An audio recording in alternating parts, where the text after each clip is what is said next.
กับสบายดีและสวัสดีจ้าพี่เอฟซีทุกคนทั้งฝั่งไทยหรือฝั่งลาวหรือว่าต่างประเทศเนาะมื้อนี้มาพบกับสองน้องเอิญสาวลาวคือเก่าเด้อจ้า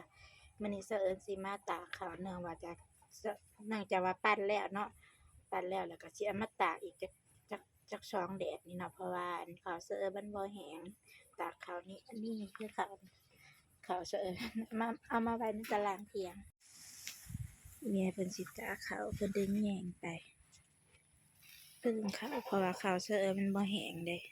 ก็เลยสิมาถอกตากแถวเดินแล้วแถวเดินเถียงเอาไปสอบหนึ่งนะใส่รถเข็นแม่โยไปเอาข้าวไปตากเนื่องจากว่าข้าวมันบ่แห้งเด้ทุกคนข้าวตากฝน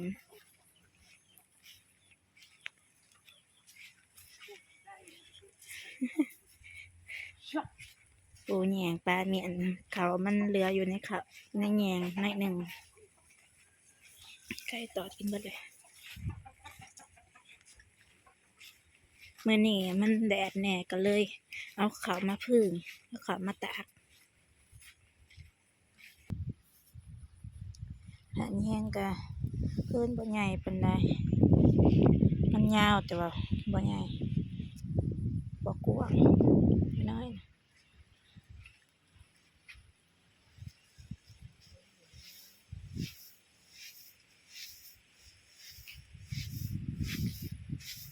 เมียเพิ่นถอกออกแล้วเนาะ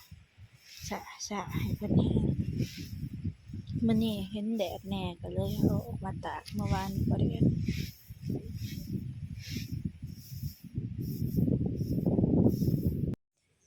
เอามาสอบที่สองกำลังได้สองสอบไม่เมื่อยว่ามีคนยกกระสอบเขายกเองหนักมันเขาเปียก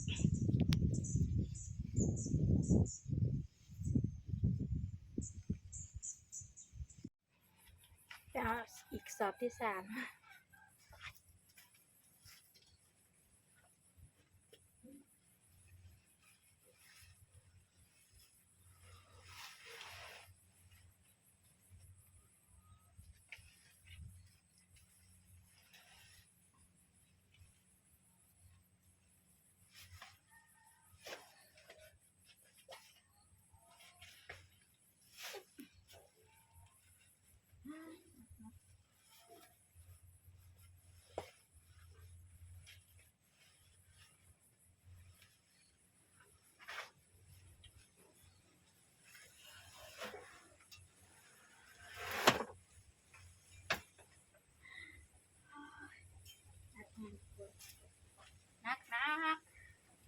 เปียก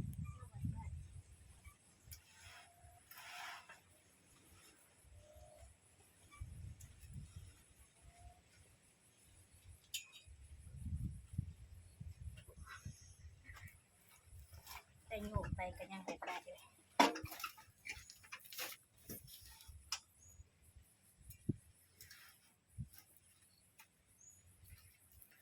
ผู้ใดก็บอกอยากมาซอยเอิญบอกยกกระสอบเขาเมื่อให้ได้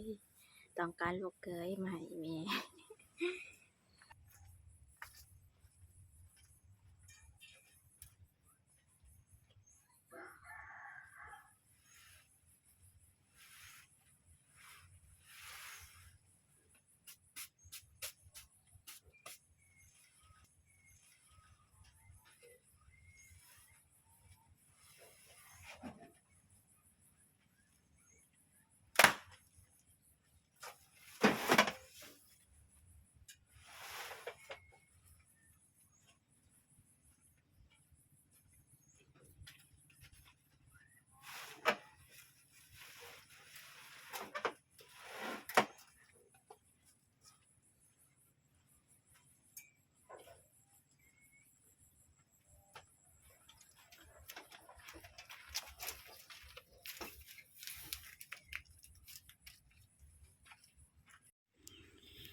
พ่อละบัดเขาหกสอบ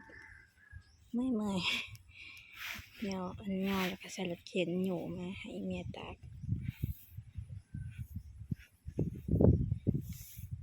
เขาหกสอบ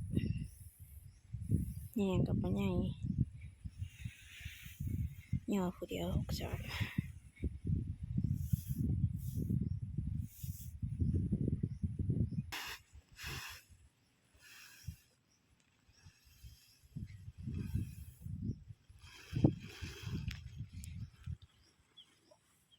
หลายเติบเนาะเขา6สอบ